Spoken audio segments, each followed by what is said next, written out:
On n'a pas encore vu la crise. C'est-à-dire là, on a vu juste, là c'est la panique, c'est la peur, mais on n'a pas encore vu une entreprise majeure faire faillite. Avion Air France cloué au sol.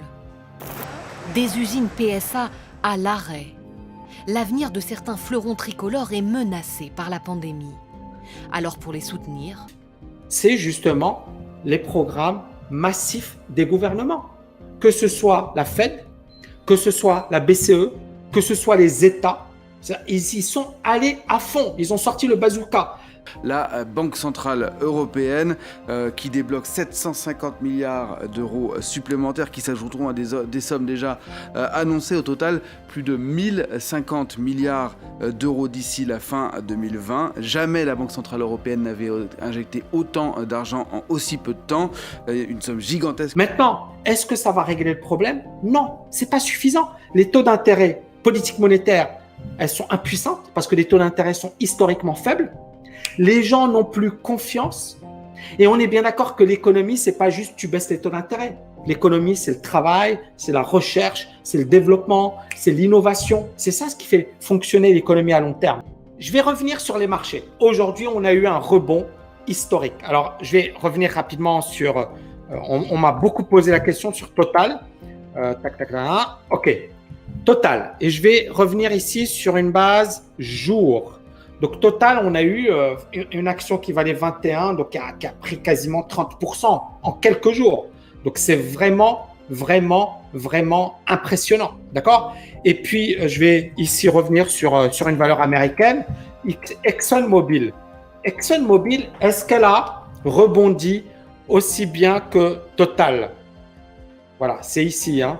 Voilà, le rebond, il est quand même faiblard. On est d'accord. Il est quand même faible le rebond. Et donc ici, l'idée c'est quoi? C'est la question que beaucoup de personnes me posent, c'est est-ce que Tami, aujourd'hui c'est un point bas? Est-ce que ça vaut le coup? Là c'est du trading. Pour moi c'est du trading. Maintenant, je vais ici revenir sur le DAX, sur du très long terme. Et je vais mettre un graphique mensuel, c'est-à-dire long terme. Hein. Et ici, c'est vraiment, pour moi, un graphe qui me parle beaucoup. Pourquoi? Regardez. Et là, attendez 2 secondes, je n'ai pas bien tracé. Voilà. C'est excellent. Est-ce que vous voyez ce que je vois? Est-ce qu'on voit la même chose ou pas?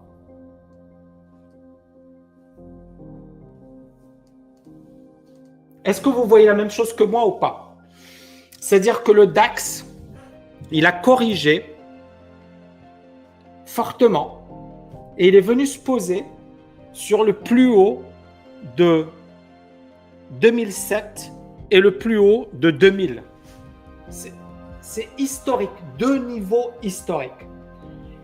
Autre chose importante, c'est que la hausse a démarré par là, c'est-à-dire en 2013. D'accord? Et en fait, 2013 jusqu'à 2020, ça nous fait combien d'années, les amis? 2013 à 2020, ça nous fait combien d'années? 7 années. 7 années. Et donc, ce qui est intéressant ici avec ce phénomène, c'est quoi? C'est qu'en 4 semaines, il a corrigé 7 années de hausse. Je vous ai parlé du marché haussier, des taux d'intérêt bas, de la BCE, de la Fed qui soutiennent. Ils ont fait du quantitative easing. 4 semaines, le marché a perdu l'équivalent de 7 années de hausse. C'est impressionnant. Et donc, moi, la question qui se pose, c'est ça. C'est est-ce que nous sommes sur un point bas? D'accord? Et moi, j'ai envie de vous dire, oui, sur un plan graphique, oui, on est sur un point bas. Mais sur un plan, comment dirais-je, là, quand on voit les indicateurs techniques, alors, c'est pas la fin du mois, hein, on a une divergence énorme. On a une divergence énorme qui est validée pour la première fois. Vous voyez, ici, on avait ce point en 2011, mais pour la première fois, on casse cette zone des 50%. Pour moi, c'est C'est rare hein, quand on casse, par exemple ici, vous voyez, c'était en 2000. Hein. En 2000, on avait cassé tout ce marché haussier. Vous voyez ici, tout ce marché haussier. Et on l'a cassé en 2000. D'ailleurs, on l'a cassé en 2001. C'était le 11 septembre. Vous voyez ici, c'était là. Là, on l'a cassé. On l'a cassé durant la période du 11 septembre. C'est-à-dire que la période, on a eu ce rebond et puis le marché s'est littéralement effondré. Pour la première fois, on le casse. Maintenant, bien évidemment, la confirmation pour nous, ça va être quoi? Ça va être, on a eu le rebond, ça va être de casser les précédents points bas. Sinon, le risque, c'est quoi? C'est que on reste, enfin le risque. Moi, perso, c'est ce que je voudrais. Ce que je voudrais, c'est que le marché reste là. D'accord? Qu'il ne s'effondre pas.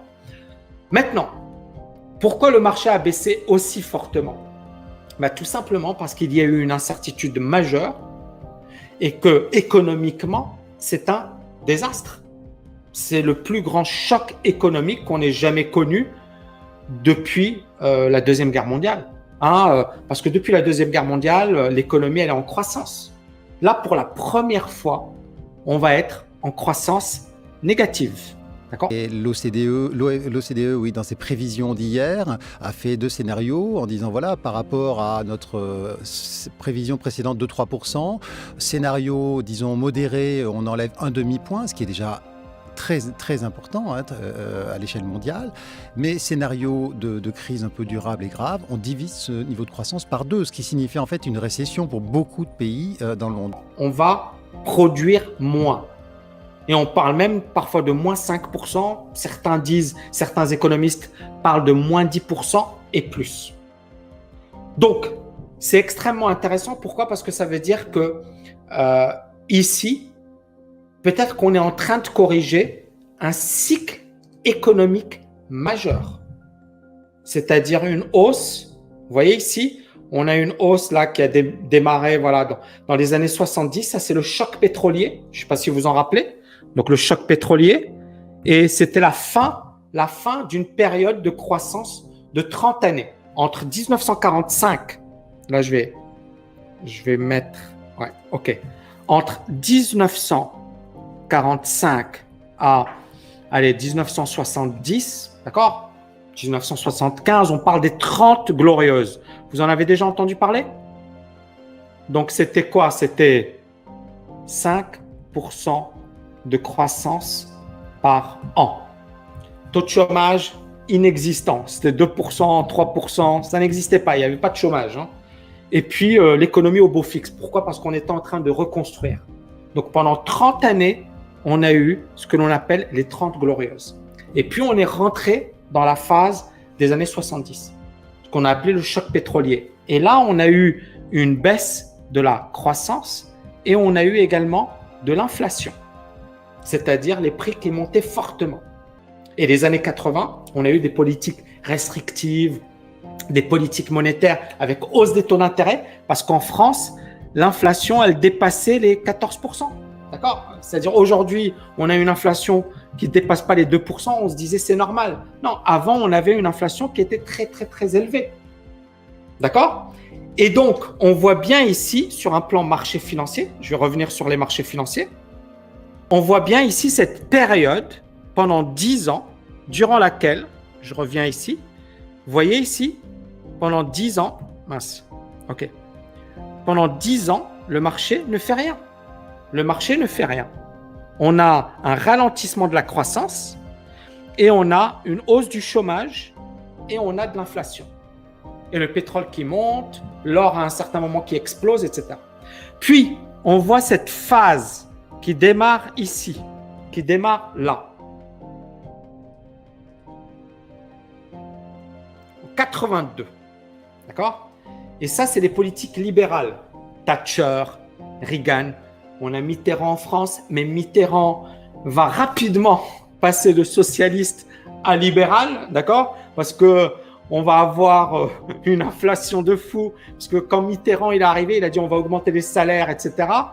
Et à un certain moment, en fait, les Français, ils avaient des salaires qui augmentaient. Et ils achetaient des Mercedes, des BMW. Bon, ça c'est pour la petite histoire. Et donc, la balance commerciale de la France avec l'Allemagne, qui explosait et la France s'est retrouvée rapidement en difficulté. Et là, on s'est dit, oh là là, on va pas continuer comme ça. Et donc, il y a eu une politique de rigueur qui a été menée. Bref, je vais pas vous faire un cours d'histoire. Mais ce qui est intéressant, c'est qu'on a eu un marché haussier entre 82, d'accord? Il y a eu un crack en 87, ce fameux crack, mais il n'a pas duré longtemps, hein. Il a duré 3 mois. Et regardez, juste après, c'est reparti. Ensuite, là, on a eu la guerre du Golfe, d'accord? 3 mois de baisse, et puis c'est reparti. Là, on a eu 98, la crise russe, d'accord? Et puis c'est reparti. Donc, on a eu un marché haussier historique entre 82 et 2000, c'est-à-dire quasiment 18 années de hausse ininterrompue, à part quelques petites corrections et puis plus rien. D'accord? Puis, on a eu le crack des valeurs technologiques en 2000, une forte baisse. Là, on a eu la reprise et c'est là où on a eu le problème des subprimes. Et Bush, à l'époque, disait tous les Américains doivent avoir un logement. On va tout mettre en place pour que les Américains aient un logement, blablabli, blablabla. Et là, on a eu des excès. Tout le monde a commencé à acheter des logements. Les banques, ils ont commencé à prêter comme des gorées. Et puis, des gens qui n'avaient pas de boulot, qui n'avaient pas de situation stable, pouvaient acheter un bien immobilier. Pourquoi? Parce que les prix de l'immobilier montaient. Donc, les banquiers, ils se disaient, de toutes les manières, comme ça monte, je peux lui prêter et je ne vais pas perdre de l'argent. Et en fait, tout le monde est tombé dans le piège. Ça nous a donné la crise de 2008. Et puis, on a eu cette reprise. Alors là, c'est sur le marché allemand, mais vous allez voir le marché américain, c'est encore plus impressionnant. Marché américain, on a eu une hausse qui a été phénoménale. Vous voyez, c'est beaucoup plus puissant.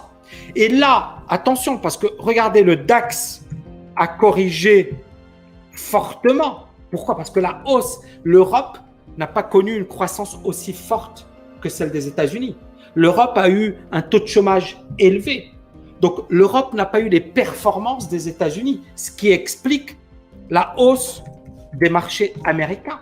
D'accord? Les marchés américains ont explosé à la hausse. Regardez, là, et là, la correction, elle est rigolote. On se dit, oh là là, c'est tout. C'est rien. D'accord? C'est rien. Mais, on est bien d'accord qu'on corrige un trend qui a démarré en 1982. D'ailleurs, ici, ce serait bien d'avoir, je pense, Dow Jones. Alors, je pense que je vais avoir un historique plus long. Ouais, je vais voir. Ouais, super. Voilà, magnifique, magnifique. Donc, vous voyez ici la crise de 1929. Puis ensuite, vous voyez la reprise qui se fait en 1933.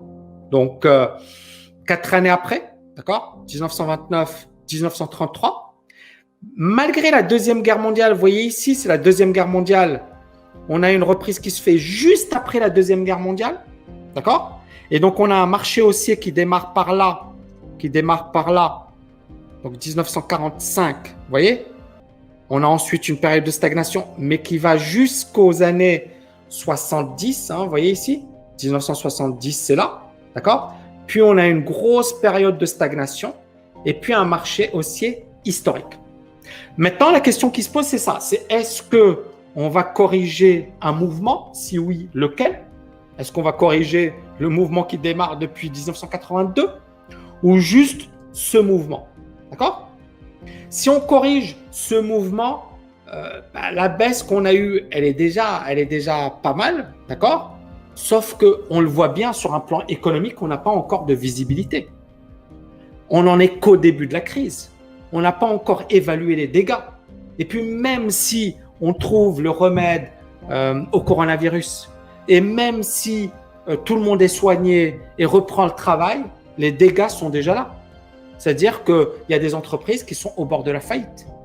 Air France, des grosses banques, je ne sais pas aujourd'hui si vous avez lu, mais MGM, alors des casinos hein, dans lesquels effectivement il y a Deutsche Bank, Société Générale, Citigroup qui ont investi. Et apparemment, il y a de grosses difficultés et ça s'évalue à plusieurs milliards. Mais c'est le premier truc. C'est-à-dire qu'on va à un certain moment avoir des faillites d'entreprises qui vont se déclarer. Et c'est pour ça que je dis, on n'a pas encore vu la crise. C'est-à-dire là, on a vu juste, là c'est la panique, c'est la peur, mais on n'a pas encore vu une entreprise majeure faire faillite. Alors, le seul point extrêmement positif, c'est justement les programmes massifs des gouvernements. Que ce soit la Fed, que ce soit la BCE, que ce soit les États, ils y sont allés à fond. Ils ont sorti le bazooka. Ça nécessite une action extraordinaire, a tweeté Christine Lagarde. Il n'y a pas de limite à notre soutien à l'euro, a poursuivi la directrice de la Banque Centrale Européenne. Alors maintenant, est-ce que ça va régler le problème? Non, c'est pas suffisant. Les taux d'intérêt politiques monétaires, elles sont impuissantes parce que les taux d'intérêt sont historiquement faibles. Les gens n'ont plus confiance. Et on est bien d'accord que l'économie, c'est pas juste tu baisses les taux d'intérêt.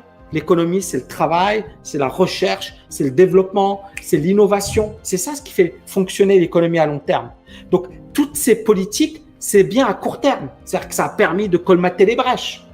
Mais on est bien d'accord que ce qui est arrivé aujourd'hui, ça devait arriver il y a bien longtemps. Sauf que là, on a sauvé les meubles.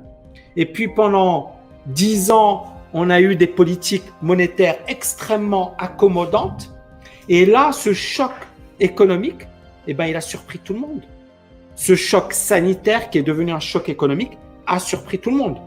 Donc, à la question, est-ce que le marché va se reprendre? La réponse, c'est tout d'abord, quel est le comportement du marché par rapport à ces niveaux? Premièrement. Deuxièmement, est-ce qu'on a des fondamentaux suffisamment solides? C'est-à-dire, autant après 2008, bien sûr, on peut critiquer, mais on a eu des Facebook, on a eu des Microsoft, on a eu des Google, d'accord? On a eu des boîtes qui ont innové, qui ont changé la donne. On a eu des Apple, bien sûr, d'accord? On a eu des boîtes qui ont innové, qui ont changé la donne, qui ont apporté de la valeur, qui ont créé de la valeur. LVMH, hein? D'accord? Et ces boîtes ont connu un gros marché haussier. Elles ont battu des records. Et d'ailleurs, les mecs qui dirigent ces boîtes font partie des hommes les plus riches de la planète. D'accord? J'ai oublié Amazon, bien sûr. Jeff Bezos, le fameux Jeff Bezos. Mais aujourd'hui, la question qui se pose, c'est est-ce qu'on n'est pas arrivé au bout de tout ça? Et est-ce que finalement, l'économie ne doit pas reprendre ses droits? Parce que là, finalement, on a eu une déconnexion entre l'économie réelle et finalement les marchés boursiers. Et les marchés boursiers ont continué de monter tout simplement parce que les taux d'intérêt étaient extrêmement faibles. Mais pas parce que les entreprises, elles étaient géniales et elles réalisaient, même si on a de top trucs. Mais c'est-à-dire ces entreprises valaient cher par rapport au prix de marché. Et donc, c'est là où aujourd'hui, on a un retour à la réalité. Donc, pour moi, la stratégie, ça va être deux choses. Tout d'abord, ne pas se précipiter. C'est-à-dire, il y a beaucoup de gens qui me disent, voilà, c'est les soldes, etc. Pour moi, ça va être avant tout du trading et de l'observation. Pourquoi? Parce que on n'a pas encore réellement déclenché des signaux acheteurs. Là, maintenant, on est toujours dans le rouge. Et ça dépendra vraiment de la réaction du marché. C'est-à-dire, on l'a vu, on a eu des programmes massifs pour accompagner les entreprises, pour accompagner l'économie, et pourtant, les marchés n'ont pas réagi. Aujourd'hui, ils réagissent, mais ça, il était temps qu'ils réagissent. Moi, j'ai jamais vu ça de ma vie. J'ai jamais vu un marché aussi baissier. J'ai jamais vu ça de toute ma vie. Vous voyez, c'est du jamais vu, ça. C'est un truc qui fait que baisser. On a eu quelques petits rebonds, mais c'est rien. C'est un marché qui s'est littéralement effondré. En ligne droite. Donc aujourd'hui, le rebond, c'est rien. C'est normal que le marché rebondisse. Mais est-ce que c'est un retournement? C'est vraiment trop tôt pour le dire. Pourquoi? Parce que, regardez, rien que là, moi, je suis encore vendeur sur ce marché. Moi, je suis encore vendeur. D'accord? Donc, ça va dépendre de plein de choses. Est-ce qu'il y aura un plan Marshall, entre guillemets?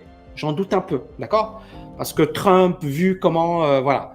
Ensuite, et donc aujourd'hui, ce qui va vraiment être important, ça va être ce que j'appelle la coordination entre États.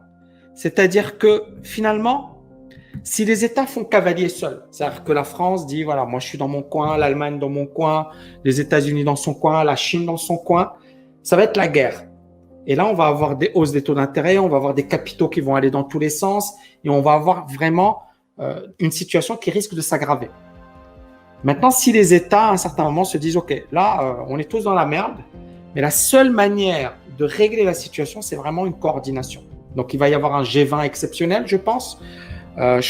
On a déjà eu des mesures, mais qu'on n'a jamais vues.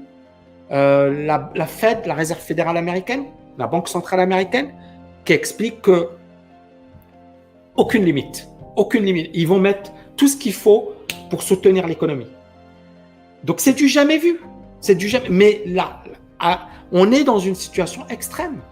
Donc, pour moi, c'est le seul point qui permettra au marché de tenir, à la bourse de tenir. Mais je suis quand même très prudent.